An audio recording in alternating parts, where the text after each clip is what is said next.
L'émission qui offre des informations utiles, stimule la réflexion et encourage les familles à mieux comprendre les enjeux qui façonnent leur quotidien. C'est Ma famille, ma vie, du lundi au mercredi, de 10h30 à 11h30, en direct bien sûr sur Canal Algérie. Un rendez-vous qui favorise des discussions ouvertes et constructives au sein de la société.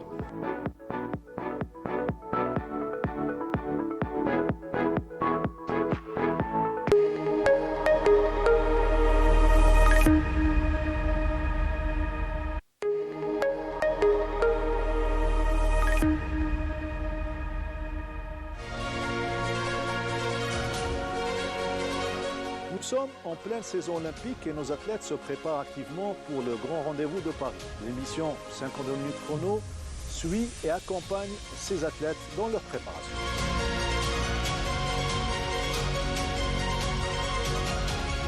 Retrouvez-nous donc tous les lundis à partir de 18h avec toute l'équipe de 52 chrono, ses consultants et ses invités.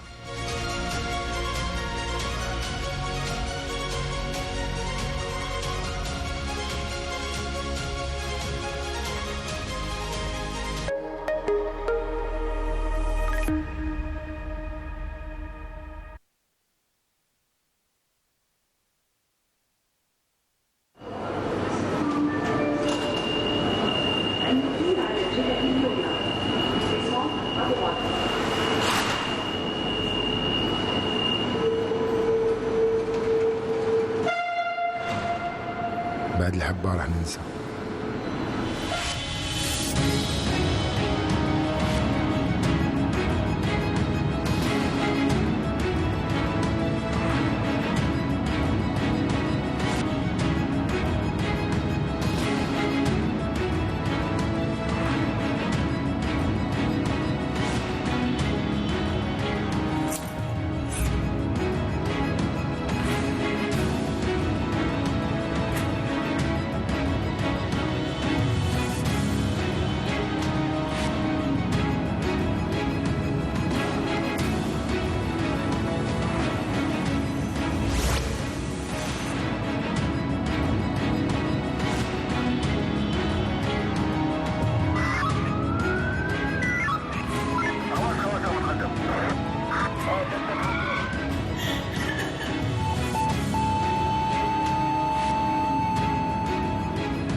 لا ما راحش ننسى، بيها راح ننسى.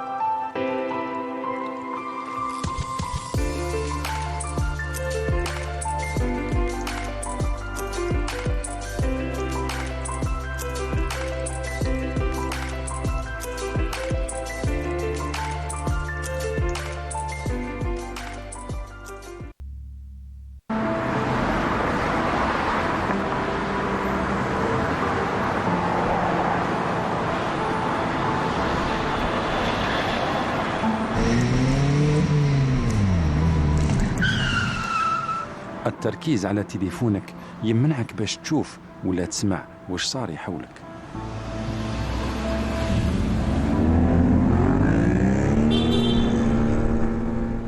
طفلك عزيز عليك، خليه ديما في امان.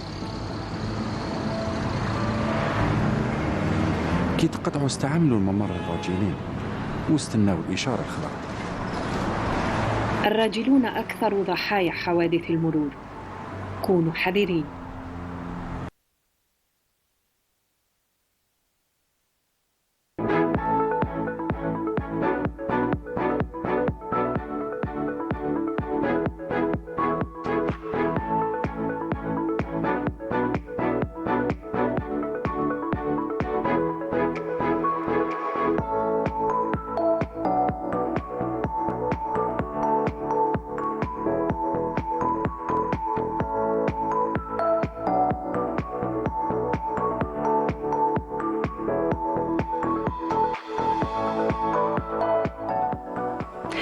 Bonjour et bienvenue, ravi de vous retrouver ce matin dans votre émission Ma famille, ma vie.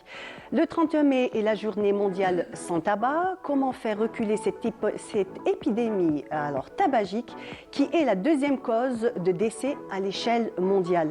Cette année encore, l'OMS et des défenseurs de la santé publique du monde entier conjuguent leurs efforts pour sensibiliser la population à l'influence néfaste de l'industrie du tabac sur les plus jeunes et même aussi sur les adultes. Voilà, ça sera notre thématique de ce matin. Et pour nous contacter, comme d'habitude, le même numéro au 21 23 98 91. Nous attendons vos appels, vos questions et vos témoignages. Et pour en parler ce matin, j'ai le plaisir de recevoir Dr Fatma Zohra Lalami. Bonjour. Bonjour, tout le plaisir pour moi. Tout le plaisir, ravi déjà de vous recevoir ce matin pour parler de cette thématique. Donc, vous êtes pneumologue et membre de la Société algérienne de pneumologie. Tout à fait. Voilà, ravi d'être là. Merci donc, pour l'invitation. On va débattre de ce sujet. J'ai le plaisir aussi de recevoir Samira Fekrash. Bonjour. Bonjour. Bonjour. Donc, vous êtes directrice générale du Centre de recherche et d'application psychologique. Merci d'être là. Merci pour l'invitation. C'est un plaisir de partager avec les téléspectateurs cette thématique. Merci. Et j'ai le plaisir donc de recevoir le docteur Kamel Ait Oubeldi. Donc, vous êtes épidémiologiste à la Direction générale de la santé. De la prévention au ministère de la Santé. Prévention et du ministère. Merci pour l'invitation. Merci pour l'invitation. Donc, on va commencer par lancer le débat. Donc, le tabagisme est un fléau mondial qui vise de nos jours même les plus jeunes.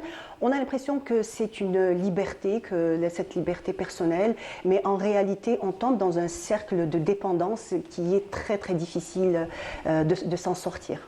Écoutez, tout à fait. Le tabac est considéré par de nombreuses sociétés savantes, cliniques, psychiatriques et psychologiques comme une véritable drogue, avec un effet addictif qui est extrêmement important, qui dépasse justement celui des drogues dures. Je donne l'exemple, le tabac est plus addictif que l'héroïne. Donc, une fois qu'on rentre à l'intérieur de ce cercle vicieux, effectivement, il est très difficile de s'en sortir. Et c'est pour ça que la prévention est un domaine très important dans la prise en charge du tabac et de ses effets.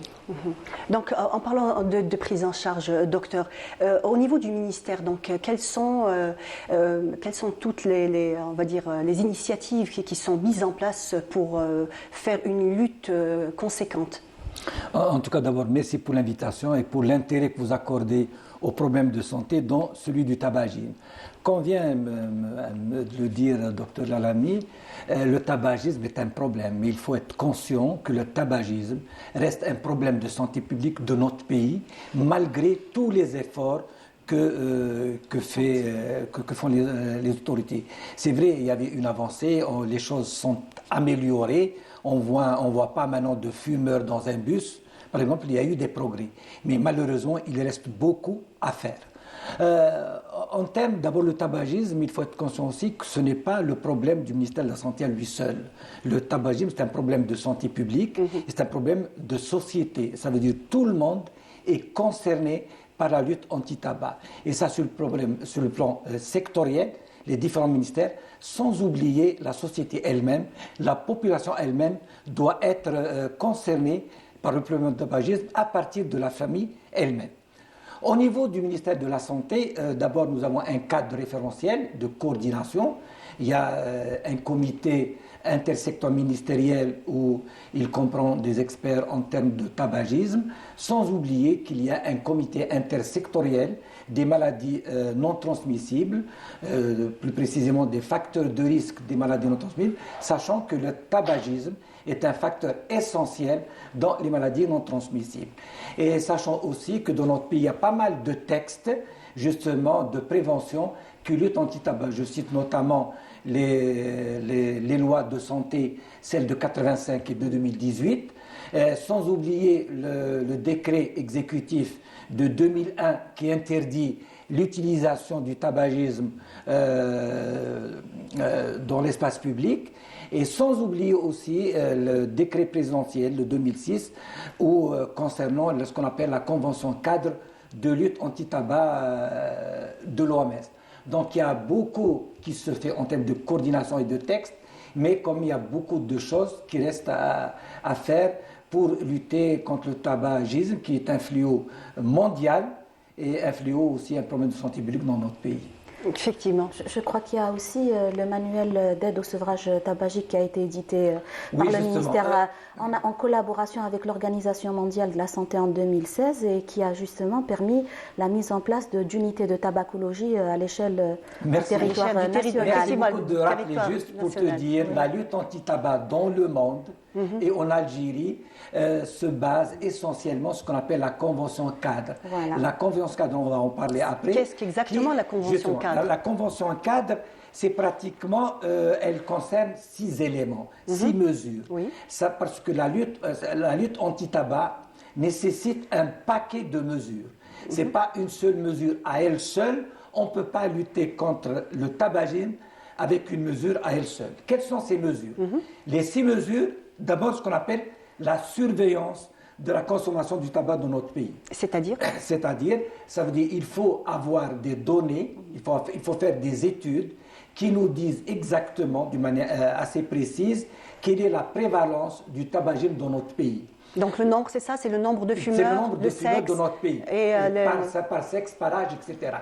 Les études qui ont été faites, elles sont relativement un peu anciennes. Nous avons d'abord l'enquête de GATS, ça veut dire le tabagisme chez les adultes qui a eu en 2010, celle des enfants scolarisés en 2013 et le Stepwise à partir de 18 ans de 2017. Et dans ce cadre, avec la coopération de l'OMS, le ministère de la Santé compte réaliser trois enquêtes, 3 études musiques dans ce sens, pratiquement en octobre-novembre 2024, pour avoir une idée précise sur la prévalence de la consommation. Ça, c'est un. Oui. Deuxièmement, c'est protéger la population contre la fumée du tabac. C'est-à-dire les fumeurs passifs? Les fumeurs passifs, et c'est dans ce sens qu'il y a eu un décret, il y a une loi, il y a un décret exécutif qui interdit l'utilisation, la consommation du tabac dans l'espace public. C'est pourquoi c'est interdit. Mais malheureusement, il y a un problème d'application. À ce jour, il y a pas mal de cafés dans notre pays où on fume. Il y a pas mal d'espaces publics où on fume. Effectivement, mais quand même, ça a tendance réellement à régresser. Il y a de plus en plus de restaurants, de cafés où donc c'est des espaces non fumeurs. Oui, il y a quand même une évolution. Tant mieux, et tant mieux, mais il reste beaucoup à faire. Il reste encore. La troisième mesure, c'est ce que vient de dire Dr Alami, c'est d'offrir à ceux qui veulent arrêter de fumer des espaces où on les aide. C'est ce qu'on appelle, ce sont les unités d'aide au sévrage tabagique. Actuellement, nous avons il y en a combien sur le territoire national? 53, un peu plus. Nous avons en moyenne une par wilaya et j'espère qu'on aura beaucoup plus que ça. Et Dr Alami est dans l'une de ces unités de sévrage tabagique. La quatrième, c'est mettre en garde contre les méfaits du tabagisme. Ça veut dire toujours, il faut rappeler aux uns et aux autres les méfaits du tabagisme. Et les méfaits ne sont pas juste sur le plan santé. Ils sont sur le plan santé, sur le plan développement, sur le plan environnement, sur le plan économie. Ça veut dire que le tabagisme, c'est un fléau qui a un impact négatif. Sur pas mal de problèmes de société. L'avant-dernière, c'est l'interdit de la publicité. Et la publicité, malheureusement, il y a la publicité directe et indirecte.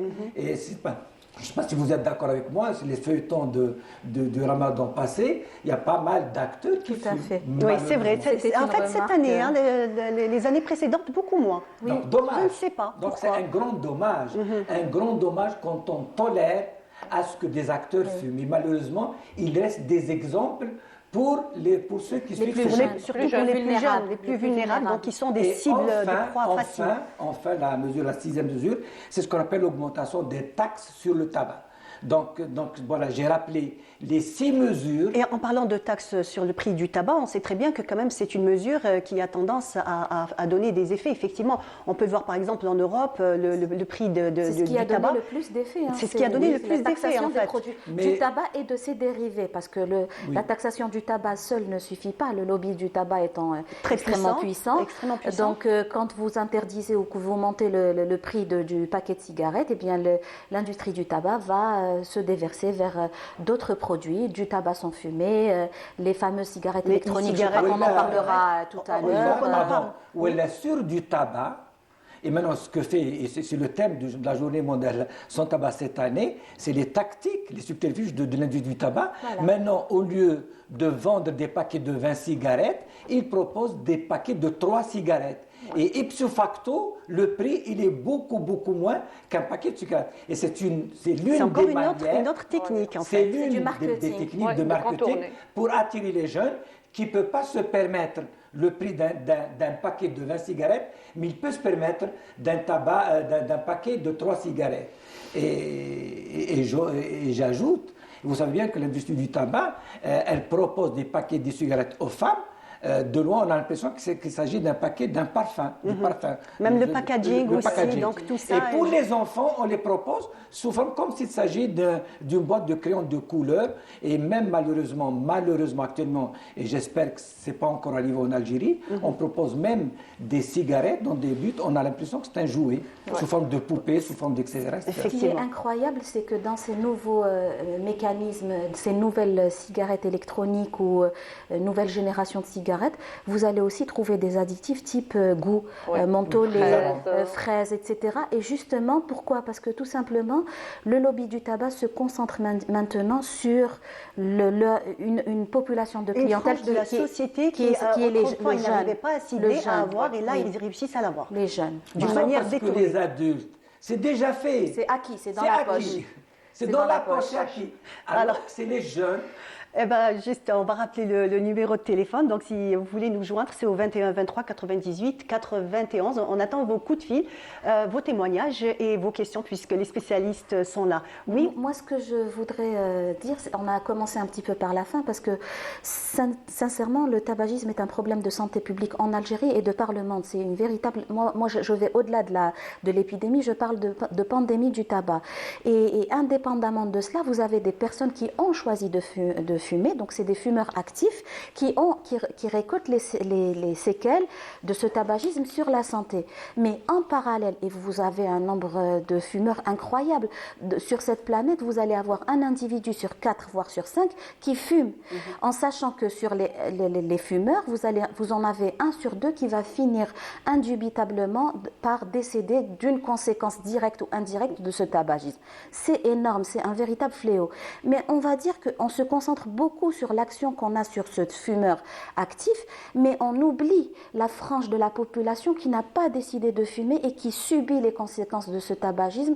Et je parle de la population des patients qui subissent le tabagisme passif et qui, dans les études, ont montré l'effet néfaste sur la santé de façon incroyable. Et on dit pratiquement que les effets sont les mêmes pour un fumeur et un fumeur passif. Tout à fait. Vous avez des risques relatifs de développer des pathologies qui est quasi identique, et je passe du listing des pathologies, tout ce qui est pathologie respiratoire chronique, tout ce qui est cancer, tout type de cancer, donc les pathologies cardiovasculaires, les AVC, mais pas que. Maintenant, même dans les dernières études prouvent l'effet du tabac dans le développement des pathologies inflammatoires chroniques. Vous vous rendez compte? Alors, j'ajoute, dans l'étude de 2007 de Testepoise, montre que pratiquement presque un tiers des adultes d'au-delà de 18 ans subit justement le tabagisme passif dans notre pays. Eh ben, nous avons un coup de fil, nous avons Nassima de Blida qui nous appelle. Bonjour Nassima. Bonjour. Comment allez-vous? Alhamdoulilah. Alhamdoulilah. Donc la thématique de ce matin vous intéresse. Vous avez une question pour nous? Exactement. Justement, comme je suis enseignante et je vois les jeunes, lycées, universités, avec la cigarette électronique, en pensant que ce n'est pas du tabac. Alors, je voudrais, c'est-à-dire que vous insistiez sur cela et pour que cela cesse. Okay. Très bien. Merci beaucoup, Nassima. Merci, au revoir. Merci de votre appel. Donc, encore la cigarette électronique qui devient encore, on va dire, plus compliqué que la cigarette normale. En parlant de ça, il y a beaucoup d'enfants, donc quand ils démarrent la cigarette électronique, ils commencent par ça. Par contre, ils ne vont pas vers le tabac comment? Parce qu'au niveau de l'odeur, du goût, c'est pas la même chose, mais le problème reste le même. Le problème avec la cigarette électronique, c'est que ça peut être un mode introductif dans le monde du tabagisme. tabagisme. Et c'est ça le danger majeur. C'est qu'effectivement, aucune société savante ne recommande d'aider un patient qui fume par la cigarette électronique, sauf si ce patient-là le demande. Mais d'ailleurs, c'est un produit qui est en vente libre dans toutes les structures et qui n'est pas sous prescription médicale. C'est une arme à double tranchant avec laquelle il faut faire très très attention, surtout chez le jeune, parce qu'elle représente un mode introductif dans le tabagisme. Et je dirais un mode introductif qui est très, très dangereux dans le sens où c'est la vente libre déjà sur Internet, dans les magasins, et ça se prête d'un jeune à un autre. Donc, quand on voit un groupe de jeunes qui ont une cigarette électronique, en fait, oui, effectivement, ça passe, ça fait le tour. Et c'est le même phénomène de la chicha aussi, qui a pris de l'ampleur dans notre société. C'est un petit peu l'esprit de la chicha qui réconforte. Pour moi, psychologiquement, les plus jeunes ont l'impression que c'est moins néfaste. Ils ont l'impression que c'est moins néfaste, alors que c'est plus dangereux. La quantité, et là, il y a les spécialistes qui vont nous confirmer ou infirmer ça. Donc, sur la quantité qu'il y a dans une bouffée, par exemple, de chicha ou de cigarette électronique, par exemple sur une cigarette ordinaire. Il y a aussi le phénomène aussi qu'on voit beaucoup maintenant, c'est les femmes aussi qui sont rentrées dans le cercle du tabagisme, dans le sens où ils utilisent soit la cigarette électronique, soit la chicha qui a pris aussi beaucoup d'ampleur. C'est les nouvelles cigarettes qui sont en vente spécialement dédiées aux femmes, et on pense qu'on va atteindre une certaine ascension sociale, le fait de fumer, que ça nous donne plus de charisme, et là il y a une communication de ce phénomène de génération en génération. Donc maintenant on voit des filles très jeunes qui commencent à fumer, donc en cercle fermé, mais par la suite ça prend encore, elles sont en groupe, et on le voit même par exemple dans certaines pizzerias, certains restaurants, certains salons de thé, où on voit que c'est dédié seulement aux femmes, et c'est des espaces fermés et elles fument.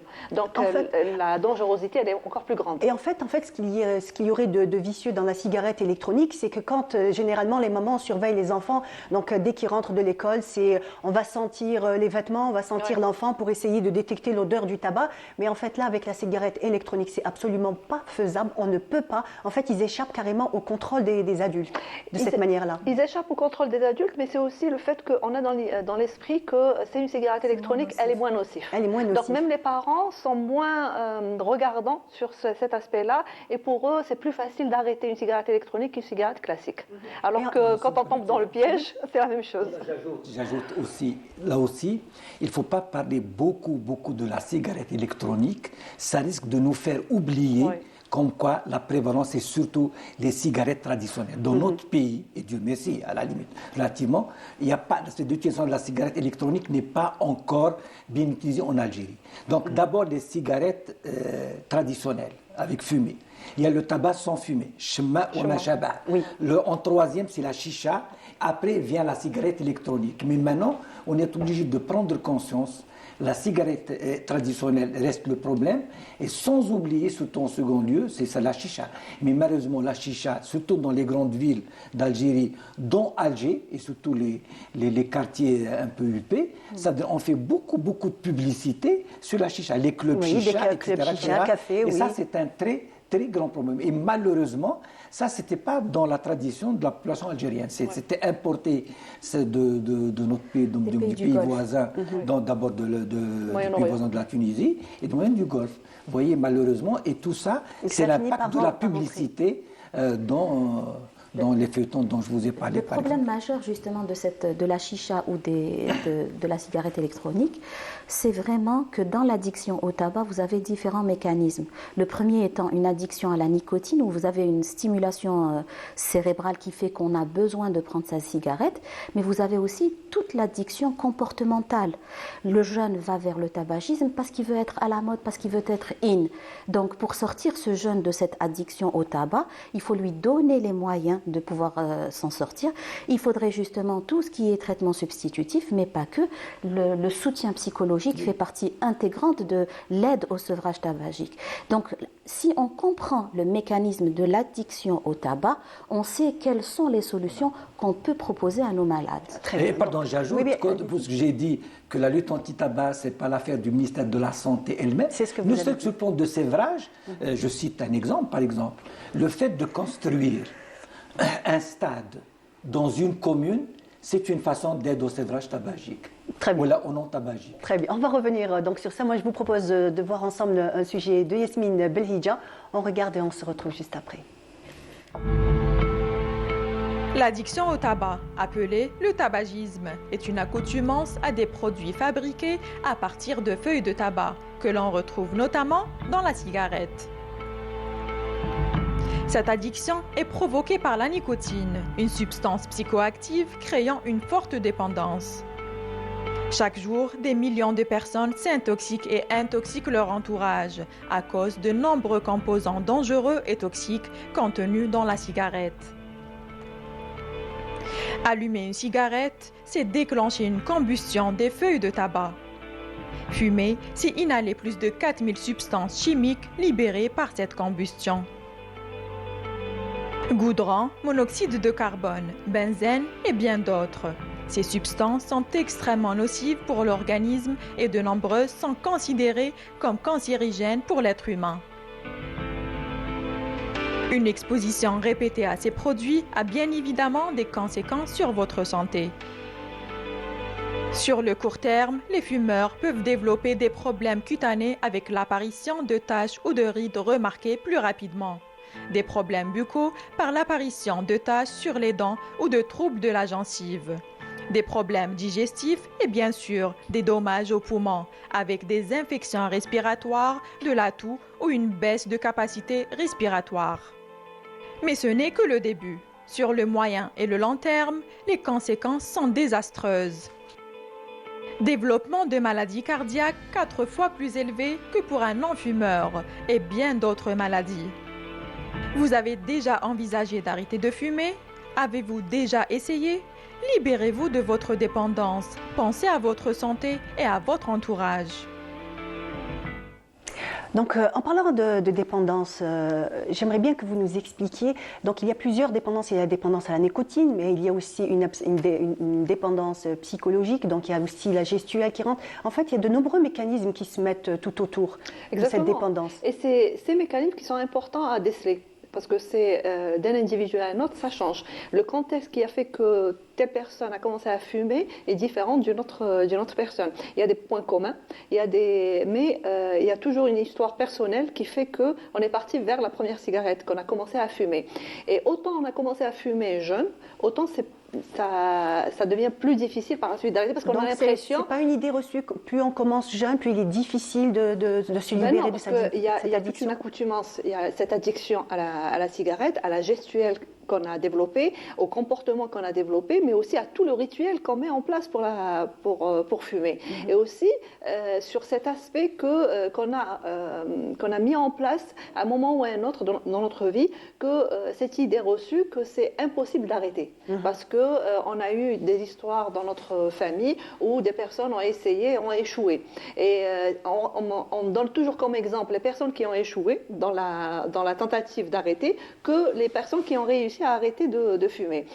Et là, c'est là le rôle de la communication et c'est le rôle des médias aussi de mettre l'accent sur ces histoires de personnes qui ont réussi à s'arrêter, à lutter contre cette addiction au tabac.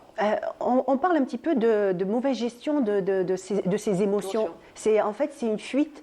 C'est en fait ne pas rester avec ses émotions, les gérer, se mettre face à nos ressentis. En fait, c'est une espèce de fuite. La cigarette reste une espèce de refuge. C'est des mécanismes de défense qu'on développe pour fuir ou pour éviter une situation stressante.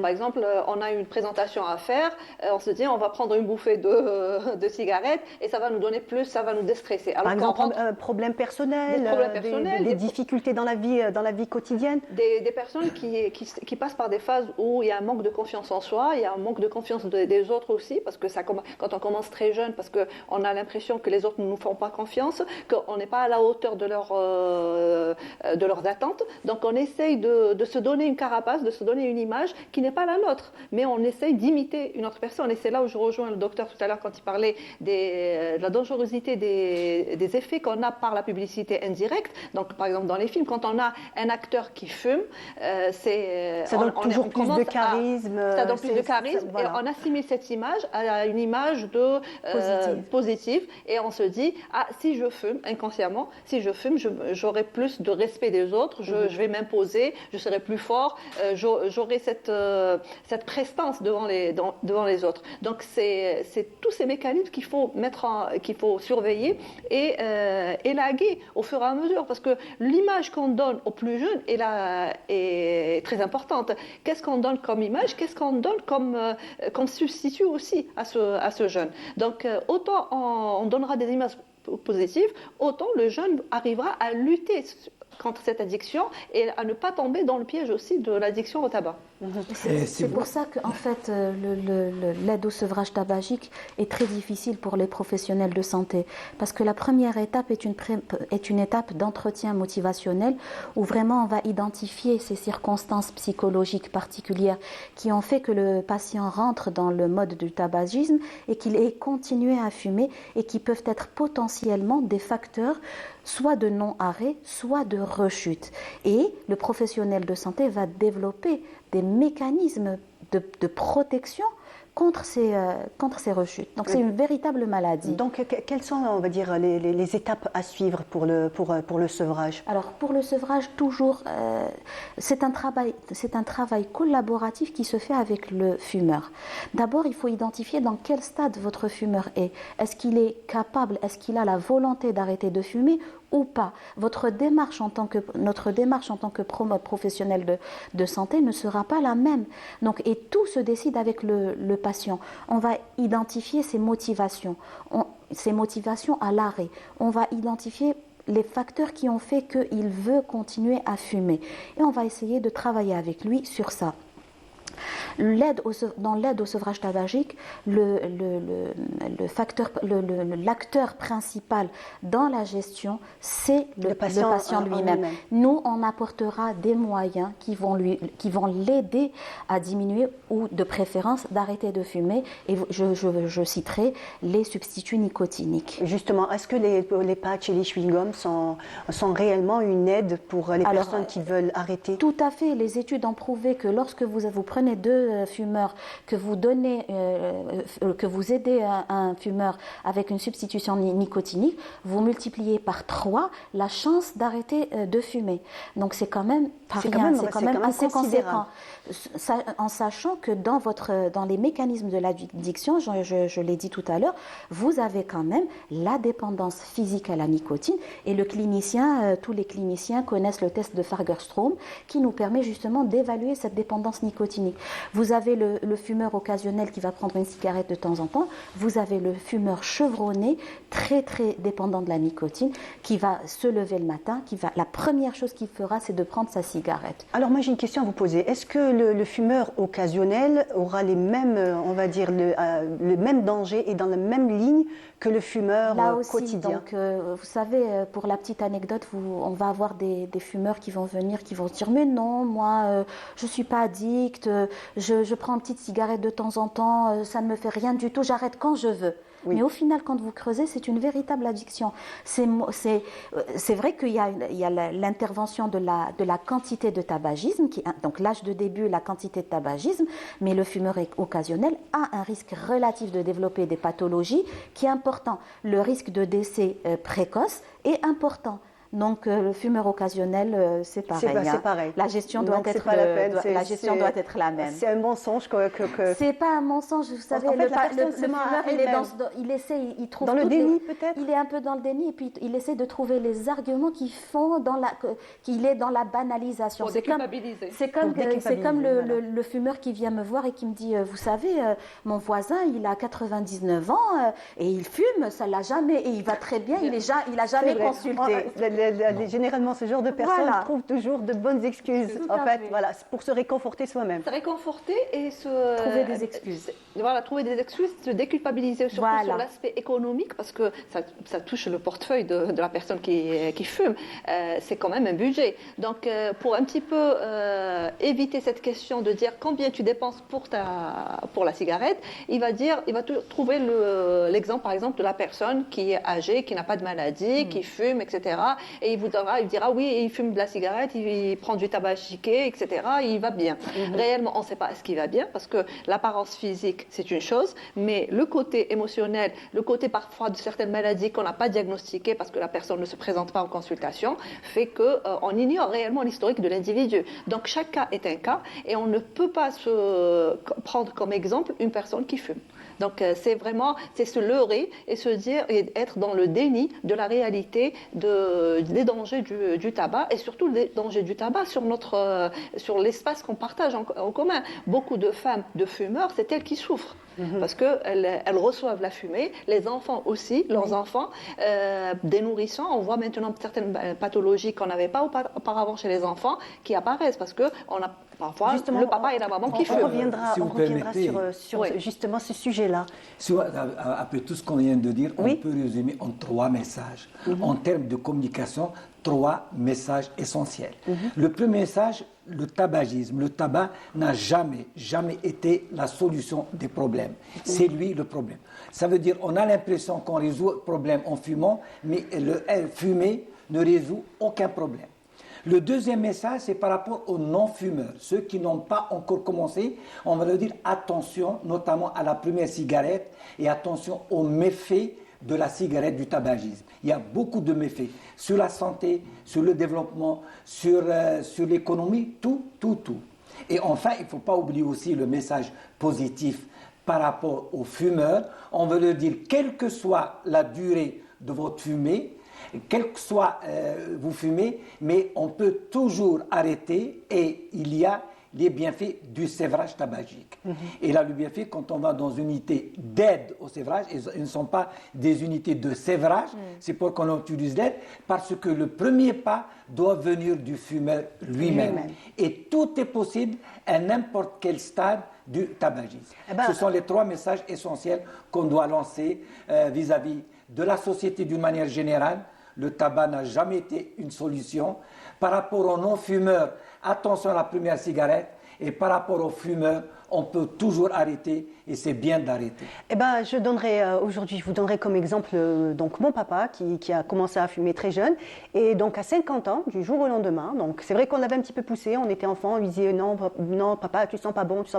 Donc psychologiquement un petit peu ça l'a peut-être perturbé et donc du jour au lendemain il s'est mis à acheter des bonbons à l'époque, il n'y avait pas encore les patchs et donc des bonbons à la menthe. Et voilà, donc on lui passe le bonjour voilà un exemple de volonté. Donc du jour au lendemain, ça n'a pas été progressif. Est-ce qu'on peut aller vous dites que c'est du jour au lendemain, mais en fait c'est pas du jour au lendemain, c'est un aboutissement, c'est un cheminement de réflexion profonde. Et justement, sa motivation devait certainement être le confort de ses enfants.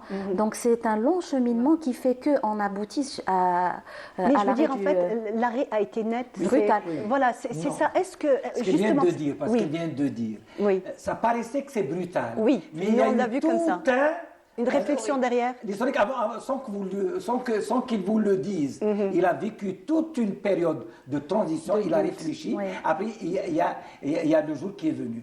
Dans ce cas-là, je vous raconte l'anecdote. Par exemple, il y a quelqu'un, un grand fumeur, sa fille vient de passer l'ex-sixième année. Donc, 6e année. Elle vient d'avoir. Donc, il vient pour la récompenser. Elle lui dit, maintenant, qu'est-ce que vous voulez? Je vais vous offrir le plus beau cadeau. Qu'est-ce qu'elle lui dit? Il lui dit, mon cadeau, c'est que je veux bien que vous arretiez. Eh bien, il a arrêté. Voilà. Donc, magnifique motivation. Voilà, tout est une question de motivation. Donc sur le plan physiologique, est-ce qu'il n'est pas dangereux? On dit, je ne sais pas, on dit comme ça que d'arrêter de fumer, ça peut être directement comme ça du jour au lendemain. Ça peut être un choc pour le corps. Pas du tout. Donc vous avez différents moyens d'arrêter de fumer. Ce qui est conseillé par le professionnel de santé, c'est justement l'arrêt brutal. Mais très souvent, c'est une décision qui se prend là encore c'est une décision qui se prend avec le fumeur. Donc c'est lui qui choisit. C'est le choix le plus intéressant, le plus adapté. Mais si le fumeur ne veut pas et qu'il vous dit qu'il décide de fumer et d'arrêter progressivement, et puis, eh bien, on est là pour l'accompagner, pour l'aider dans cette tentative d'arrêt de tabac. Mais en aucun cas ce n'est dangereux, bien au contraire. Les effets de l'arrêt du tabagisme peuvent se voir dès les premiers mois. Donc, et pour la dépendance nicotinique et la dépendance physique qui fait que justement ça rend... Il y a quand même une période un petit peu, on va dire, un peu difficile à passer.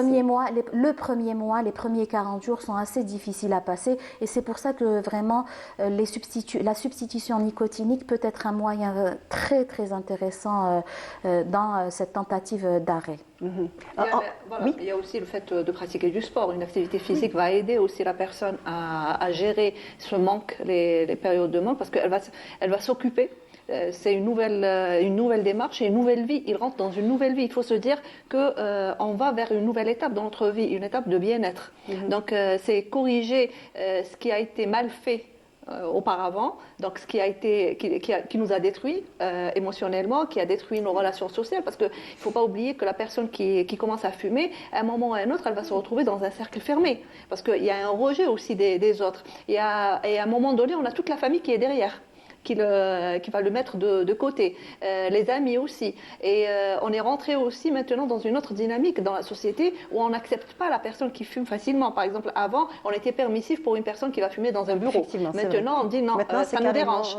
Donc, il y a ce rejet. L'odeur aussi nous dérange. Donc, avant, les gens n'osaient pas dire que ça dérangeait. Maintenant, on dit que ça dérange. Certain, parce que je ne sais pas, je vous raconte l'histoire d'un copain, comment il a arrêté. Il a arrêté, ça fait 2 ou 3 ans.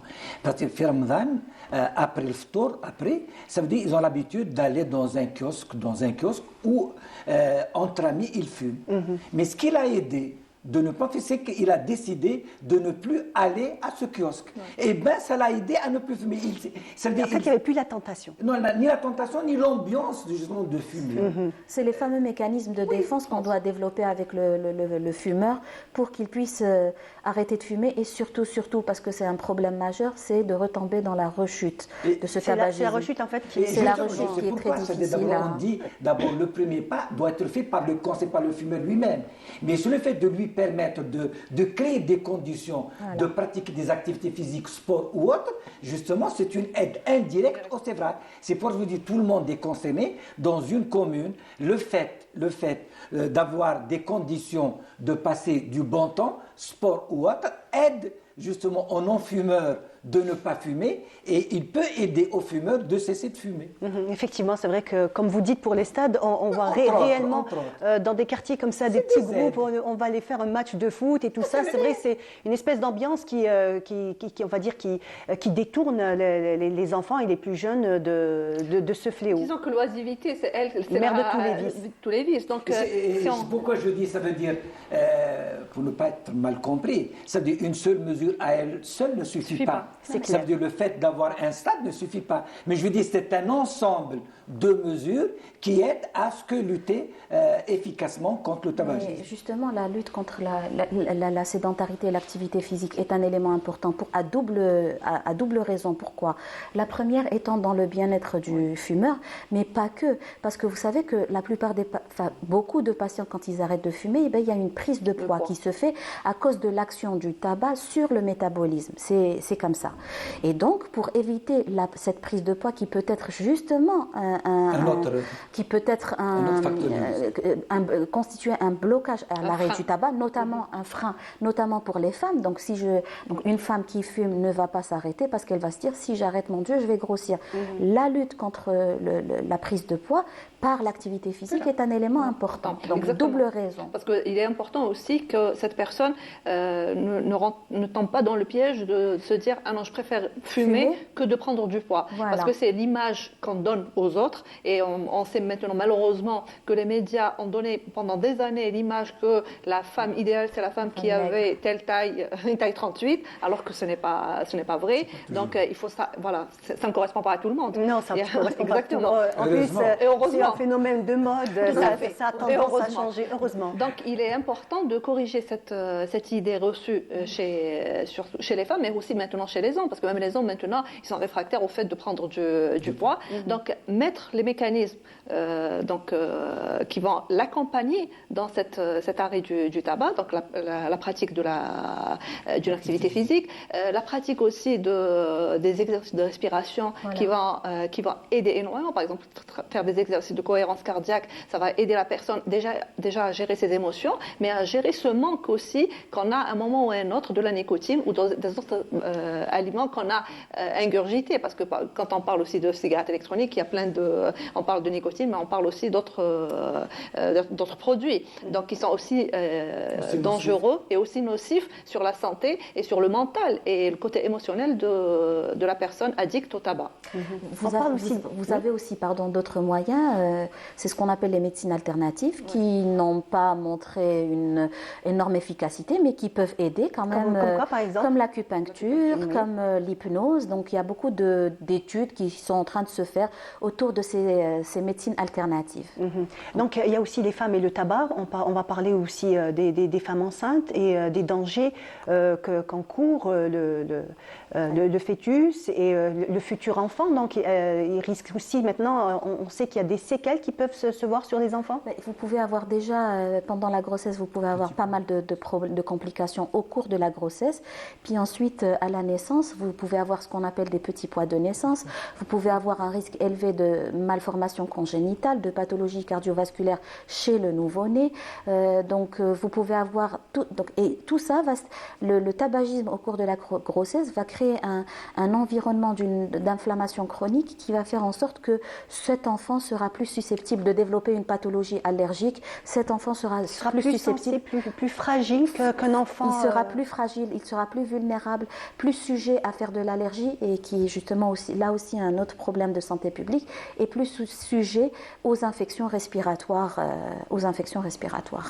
Donc quand on parle de tabac, on pense tout de suite au cancer, mais en fait il y a plein d'autres maladies qui gravitent autour du tabac. Tout à fait, mais énormément, 90% des pathologies qu'on est en train de prendre en charge sont en lien direct avec ce tabagisme, qui est un facteur environnemental massif. Non, excusez-moi, là aussi, justement, pour nos amis téléspectateurs, ça veut dire ceux qui ne sont pas convaincus qu'il y a une association bien établie entre le tabagisme et pas mal de pathologies dont le cancer, qu'ils aillent un peu visiter des différents services de pneumologie où sont hospitalisés des personnes atteintes de cancer. Et ils vont parler de leur vie. Ils ont parlé qu'est-ce qui a fait qu'ils sont arrivés où ils sont arrivés. C'est vraiment le tabagisme, c'est la cigarette. Et là, il y a pas mal d'études. Ce n'est plus une vue d'esprit. Maintenant, il y a pas mal d'études qui ont montré, ça fait déjà très très longtemps, qu'il y a une association, une relation évidente entre le fait de fumer et d'avoir 1001 pathologies. Donc, les pathologies, on peut en citer quelques-unes. La liste, elle augmente d'année en année. Hein. Récemment, il y a eu des mises à jour qui font qu'on parle beaucoup de maladies métaboliques, on parle beaucoup de diabète, par exemple. Eh bien, les dernières études ont prouvé l'effet direct du tabagisme sur le développement du diabète. Pareil pour les maladies inflammatoires. Vous savez qu'on a beaucoup de patients qui sont en train de développer des pathologies rhumatismales, la polyarthrite rhumatoïde, la sclérodermie, le lupus. Et dans ces pathologies, et même les pathologies inflammatoires chroniques de l'intestin, la maladie de Crohn, le RCUH, dans toutes ces maladies inflammatoires chroniques qui sont de plus en plus fréquentes, car diagnostiquées précocement, eh bien, il y a une implication directe du tabagisme. C'est prouvé par A plus B. D'accord, donc vraiment la liste... La liste est énorme. Sans oublier que la liste des substances toxicogènes et cancérigènes du tabac, elles sont énormes aussi, la liste. Elle est de plus en plus longue. Très bien. Donc au niveau du ministère, quels sont les mécanismes que vous êtes en train de mettre en place? Je vous dis, c'est-à-dire, il y a ce qu'on appelle d'abord le plan stratégique de lutte contre les MNT, du moins dans les facteurs de risque des MNT dans le tabac. Nous avons un comité d'experts dans le chef de la lutte anti-tabac. Et je vous dis, donc, il y a des formations sur le personnel en termes de sévrage tabagique. Et nous espérons doter justement les unités de sévrage tabagique en substitut nicotinique pour qu'elles jouent leur rôle. Et j'ai dit, tout en sachant qu'en termes de sévrage tabagique, nous comptons beaucoup sur la volonté des tabagiques eux-mêmes. Et j'oublie ici, en plus de ce que fait le ministère de la Santé, il y a des choses qui se font avec les autres ministères. Nous avons un comité intersectoriel MNT, des facteurs de risque MNT. Et pratiquement, nous souhaitons, et sans oublier, s'il vous plaît, pour ne pas oublier, à l'occasion de la journée 2024 sans tabac, il faut toujours rappeler ce que fait l'industrie du tabac pour justement attirer notamment les enfants, les jeunes et les femmes pour fumer. On va revenir sur ça. Donc, si vous voulez nous joindre, alors toujours le numéro de téléphone 021 23 98 421. Si vous avez des questions ou des témoignages à partager avec nous, nous sommes là pour réceptionner vos appels. Donc, on parlait du danger de toutes ces publicités, ils sont partout. Donc, que ce soit dans le cinéma, dans tous les domaines, donc l'incitation est très forte et de plus en plus, on va dire, d'une manière détournée, presque, je dirais, on y tomberait inconsciemment. Oui. Et c'est là le danger, parce que ça commence très jeune, ça commence par les jouets.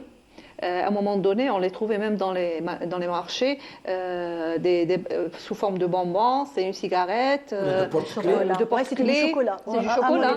C'était du chocolat. C'est un stylo, c'est un stylo, mais c'est une cigarette. Et les enfants qui sont tout contents de faire la gestuelle, de prendre une cigarette et de jouer au papa, à l'instituteur, etc. Parce qu'il a eu cette image aussi de voir son instituteur fumer. Donc c'est toute l'image qu'on véhicule au quotidien, dans notre quotidien, donc ça par l'école, par les médias, à la maison, en tant que père, en tant qu'oncle, en tant que tante qui fume, etc.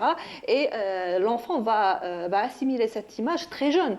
Et pour lui, on le voit, quand on voit un enfant jouer en groupe ou seul, même dans le monologue, il va reprendre toute la gestuelle qu'il a vue auparavant. Donc, soit il va prendre un jouet qu'on a acheté où il y a la cigarette, ou bien il va simuler, il va prendre autre chose et le simuler à une cigarette. Donc, il est important donc, d'agir à chaque étape du développement de l'enfant. Donc, ça commence à l'âge de 2 ans et demi, 3 ans, quand il commence à être autonome dans sa gestuelle, et ça se développe au fur et à mesure du temps. Et maintenant, on voit par exemple des enfants, surtout quand on est là avec la fin de l'année scolaire, on voit des enfants jouer à l'extérieur et prendre des mégots de cigarettes et les fumer. Effectivement. Et là, c'est dangereux. Donc, le fait de jeter aussi son mégot, donc il y a une responsabilité personnelle et collective dans la société, c'est la responsabilité de tout un chacun. Tout fumeur nouveau, c'est notre responsabilité. C'est la responsabilité de ce fumeur qui a jeté son mégot de cigarette de la voiture. C'est ce fumeur qui était en train de fumer sur le trottoir qui a jeté son mégot de cigarette ou bien sa cigarette qui n'a pas terminé. Et il y a un jeune qui va venir, surtout la tranche des 8-13 ans, qui sont très vulnérables et ils n'ont pas les moyens de s'acheter une cigarette. Il va prendre la cigarette qui n'a pas été finie par les autres. Toutes les maladies qui peuvent... Avec les réseaux sociaux, et surtout il y a la génération sans tabac, c'est une association mondiale.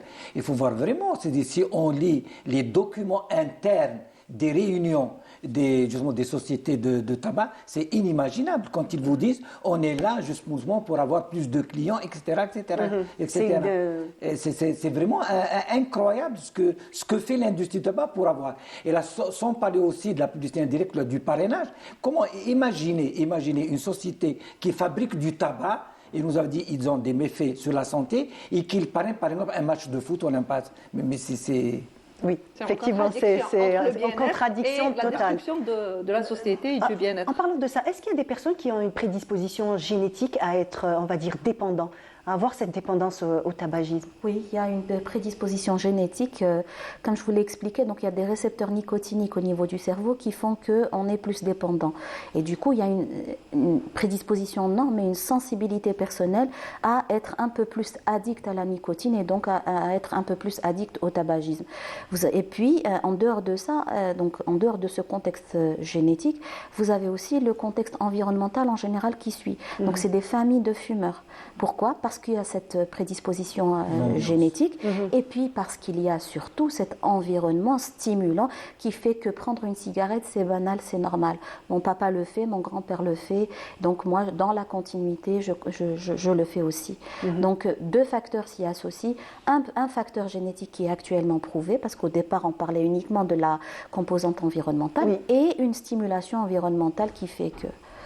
Donc en fait, ça reste dans les gènes et ça se transmet. Ça reste dans les voilà, gènes. pour dire un petit peu la gravité du tabagisme. On est un peu plus sensibilisé à la dépendance nicotinique et on est un peu plus. Vous allez avoir justement, de fait de cette composante génétique, des patients qui vont faire des rechutes plus souvent.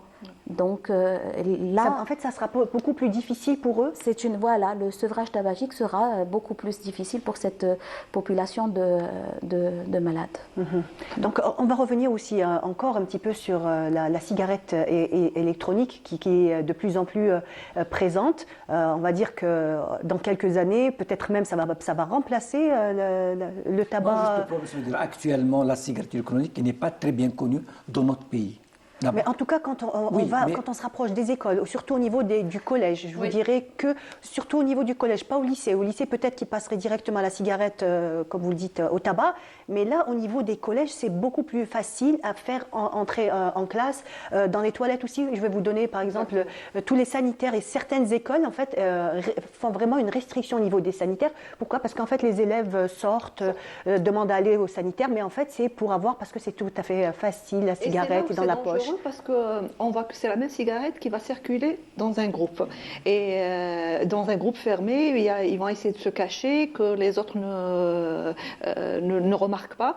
Et c'est la transmission d'autres maladies. Parce que quand elle n'est pas personnelle, voilà, et ça commence à prendre de l'ampleur. On le voit aussi dans les voitures. Donc les personnes qui sont en voiture, qui utilisent la cigarette électronique. Quand on voit aussi dans le sexe féminin, aussi, qui utilisent beaucoup la cigarette électronique. Donc ça commence à prendre de l'ampleur, ça va tout doucement, mais ça commence à être répandu. Pourquoi je vous ai dit, donc il y a le goût qui est sucré, il y a tous ces parfums même le dispositif, je ne sais pas si vous avez vu le dispositif, eh bien ça ressemble à des petits flashs très mignons. Vous avez des couleurs rose fuchsia, c'est lumineux. Vous avez l'odeur qui sort à cause des parfums additifs. Et justement, donc tout ça fait que vous attirez les plus jeunes, les enfants sont des proies faciles. Tout à fait. Non, mais dans l'état actuel, c'est surtout un problème de communication. Il faut dire à tout le monde, il faut que ces enfants, ces jeunes, sachent qu'il est aussi dangereux, à la limite, que le tabagisme. Voilà, et ça peut être une porte d'entrée pour le tabagisme, pour ceux qui n'ont jamais fumé. Sociaux. Donc tous les jeunes qui sont maintenant sur TikTok, sur Insta, etc., et qui voient des publicités sur la cigarette électronique, sur les influenceurs qui utilisent la cigarette électronique, qui utilisent la chicha, et c'est devenu un phénomène de mode. Donc les réseaux sociaux ont une grande responsabilité sur cette image qu'ils sont en train d'incruster dans nos sociétés et à un âge très, très jeune, parce qu'on voit les enfants par exemple sur TikTok, à l'âge de 7-8 ans, ils commencent à voir TikTok, donc ils passent des heures, et on est à l'approche des vacances scolaires, donc de 3 mois, il va passer beaucoup de temps, peut-être même plus, sur les réseaux sociaux. Donc, il est très important qu'il y ait un meilleur contrôle sur ce qui est diffusé. Les influenceurs négatifs. Les influenceurs négatifs, et Dieu sait qu'il y en a. Est-ce que la cigarette électronique, donc ce qu'elle contient, est aussi nocif qu'une cigarette Donc, la cigarette électronique contient essentiellement de la nicotine, mais effectivement, les études sont en train de dire que ça contient aussi des vapeurs, et l'innocuité de la cigarette électronique n'est pas prouvée. C'est pour ça que toutes les organisations internationales ne la recommandent pas dans le sevrage tabagique, contrairement à ce qu'on peut bien penser. L'innocuité, le fait qu'il n'y ait pas d'effet de cette cigarette électronique n'est pas du tout prouvé. On n'a pas suffisamment de recul. Et bien au contraire, cette cigarette électronique, surtout chez le non-fumeur, peut provoquer une incitation justement à un tabagisme régulier. Et pardon, si vous voulez, comme il y a des lobbies de cigarettes, de fabrication de cigarettes, il y a des lobbies de fabrication de cigarettes électroniques. Moi, je pense, docteur Aïtoublé, je pense sincèrement que c'est le même lobby qui fait que c'est le lobby du tabac qui fait qu'on est en train de mettre en place une nouvelle façon de fumer, de nouveaux moyens qui seraient plus propres à la consommation. Là, je voudrais intervenir sur les effets de la cigarette électronique, de l'expérience personnelle au niveau de notre centre de recherche. On a vu vu par exemple un groupe de personnes qui ont passé un test cognitif, donc de raisonnement logique, des personnes qui utilisaient la cigarette électronique, qui fumaient avant de passer le test, et ils ont pris une petite pause pour utiliser leur cigarette électronique. Les résultats étaient inférieurs à la moyenne. Donc en fait, il y a une baisse de l'attention et de la concentration et du raisonnement logique. Quand une semaine après, ces personnes ont refait le test sans prendre la cigarette électronique, ni avant, donc 2 heures avant de faire le test, et pendant la passation du test. Les résultats étaient différents. Donc, il y a un grand effet de la cigarette électronique déjà sur l'attention, concentration et sur la vigilance et sur leur réaction.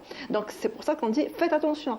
Tout ce qui est dit par la communication du lobby de l'industrie du tabac n'est pas vrai. Ils essayent de cacher certaines vérités qui vont amener à avoir une génération de personnes qui va avoir beaucoup de problèmes, pas seulement sur le côté physique, donc on parlait des maladies qu'on connaissait auparavant, du cancer, etc., mais sur l'attention, concentration, sur la vigilance, sur toute la motricité fine qui est très importante et sur leur résistance au stress. Une personne qui prend de la cigarette électronique, la résistance au stress, elle est vraiment très faible. Très faible comparée. Et la résignation aussi, elle est très élevée parce que c'est des personnes qui se résignent rapidement. Ah non, il a besoin de prendre sa cigarette électronique, il n'arrive pas à travailler sans sa cigarette électronique. Ça devient une addiction. Dans la mesure où vous avez de la nicotine à l'intérieur de cette cigarette électronique, on retombe exactement par extrapolation, c'est le même mécanisme que celui du tabac.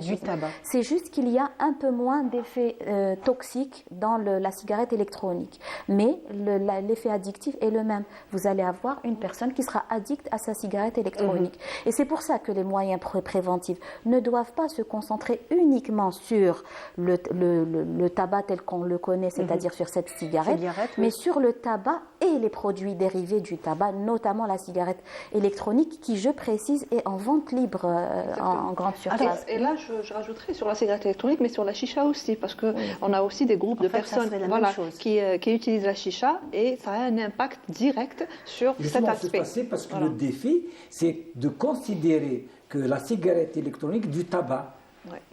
C'est pourquoi il est un produit ambiguë, parce qu'il n'est pas considéré par tout le monde comme un produit tabac. Juste pour la petite précision, si vous fumez une chicha, c'est l'équivalent, c'est égal environ à 20 cigarettes. C'est comme si une chicha que vous prenez, je ne sais pas, en une petite demi-heure est égale à la consommation de 20 cigarettes en un seul tenant. Vous imaginez un petit peu les écarts?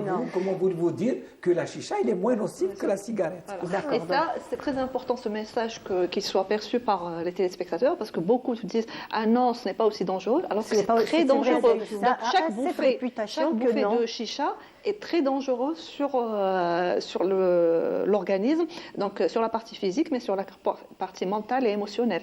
Donc il faut prendre ça en considération. Est-ce que la cigarette altère le goût? Bien sûr, elle altère le goût. Elle altère tout. Oui, c'est vrai qu'elle altère tout. Mais alors, je vais vous dire, le souci, c'est que les premières cigarettes sont les cigarettes du plaisir, d'accord, et qui nous permettent justement d'installer cette addiction au tabac, et que les cigarettes qui suivent sont des cigarettes pour lutter contre la sensation de déplaisir, donc la sensation de manque. Et c'est là où, alors au-delà du manque, on parle, vous avez un terme en anglais, ça s'appelle le craving, c'est-à-dire que je dois prendre cette cigarette ou bien je sens que je vais mourir, donc et vous imaginez un petit peu. Donc les premières cigarettes du plaisir, les autres cigarettes, c'est la lutte contre le déplaisir. Donc pour vous dire, il vaut mieux ne pas carrément aller vers. Alors un dernier conseil. Non, justement, je sais qu'ils doivent être nombreux. Oui. Maintenant, les cafés, malheureusement, les cafés dans notre pays, du moins le tabagisme est libre. Et justement, les propriétaires de cafés, là où on fume, c'est qu'il faut qu'ils prennent conscience. Ils ne peuvent pas imaginer, ça veut dire, ce qu'il apporte sur la santé d'abord de leur employé, parce qu'à long terme, c'est du tabagisme passif. À long terme, justement, est-ce qu'il rend service d'abord à lui-même, à ceux qui travaillent pour lui, tels que les employés. Donc tout le monde doit faire cet effort pour lutter contre le tabac. Moi, si je peux me permettre, Il y a deux éléments majeurs sur lesquels je voudrais vraiment qu'on mette le point. Le premier, c'est celui de la sensibilisation de la population vulnérable en allant des plus jeunes. Donc, à l'école. La sensibilisation est un élément important. Et nous, je fais partie d'une société savante qui est la Société algérienne de pneumologie. On fait énormément dans la sensibilisation de la population. Mais pas uniquement. Il faut aussi sensibiliser le personnel de santé. Ne fais pas de l'aide au sevrage tabagique qui veut. Il faut avoir vraiment une expérience et une formation en matière d'aide au sevrage tabagique. Donc la formation des professionnels est très importante. Donc un dernier conseil, voilà, du personnel de l'éducation aussi. Un dernier conseil. Et là, le dernier conseil, surtout sur les réseaux sociaux, faites attention à ce que vos enfants sont en train de consommer sur les réseaux sociaux. Faites attention à ces soi-disant influenceurs qui sont en train de détruire la société et qui sont en train de semer des drogues de manière directe et indirecte, et surtout avec toutes les drogues électroniques maintenant qu'on a via les réseaux sociaux. Donc faites attention à cette arme qui est destructrice pour la société. Très bien. En tout cas, merci beaucoup d'avoir été là. Le débat était passionnant. J'espère que nos téléspectateurs en tiré le meilleur. En tout cas, je vous dis merci d'avoir été là ce matin avec nous. Merci de nous avoir suivis. Voilà, notre émission Ma Famille, Ma Vie est terminée. Donc, vous retrouverez demain Mounia Witis. Merci de nous avoir suivis et à demain, Inch'Allah. Au revoir.